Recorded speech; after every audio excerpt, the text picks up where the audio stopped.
प्रार्थना का संगीत प्रेम की सरगम से सजता है। प्रेम की सजल संवेदनाओं से ही प्रार्थना के स्वर स्फुटित होते हैं। प्रेम के शब्दों को गूंथ कर ही प्रार्थना का काव्य रचा जाता है। भावमय भगवान केवल भावनाओं की सघन पुकारों को सुने बिना नहीं रहते। संवेदनाओं की सजलता ही उन्हें स्पर्श कर पाती है।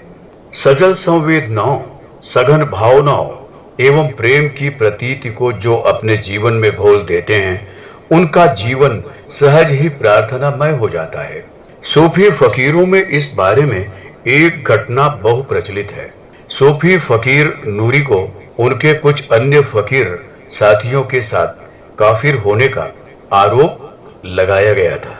इसके लिए इन सबको मृत्यु दंड भी सुना दिया था।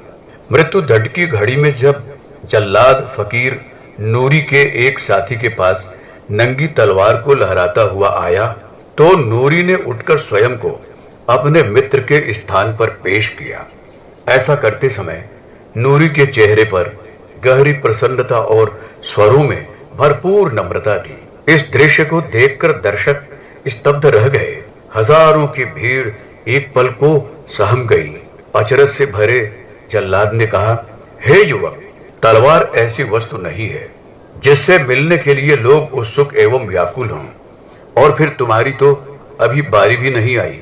जल्लाद की इन बातों पर फकीर नूरी मुस्कुरा उठे और कहने लगे, मेरे लिए प्रेम ही प्रार्थना है। मैं जानता हूं कि जीवन संसार में सबसे मूल्यवान वस्तु है, लेकिन प्रेम के मुकाबले वह कुछ भी नहीं है। जिसे प्रेम उपलब्ध हो जाता है, उसके लिए सारा जीवन प्रार्थना बन जाता है। और प्रार्थनाशील मनुष्य का कर्तव्य है कि जब भी कोई कष्ट आगे आए तो स्वयं सबसे आगे हो जाओ, और जहां सुख सुविधाएं मिलती हों तो वहां पीछे होने की कोशिश करो। फकीर नूरी की इन बातों ने जता दिया कि प्रार्थना का कोई ढांचा नहीं होता, वह तो हृदय का सहज अंकुरण है। जैसे पर्वत से झरने बहते हैं, वैसे ही प्रेम पूर्ण व्यक्ति के प्रत्येक कर्म में प्रार्थना की धून गूंजती है। पुस्तक जीवन पथ के प्रदीप, लेखक डॉक्टर प्रणव पंड्या।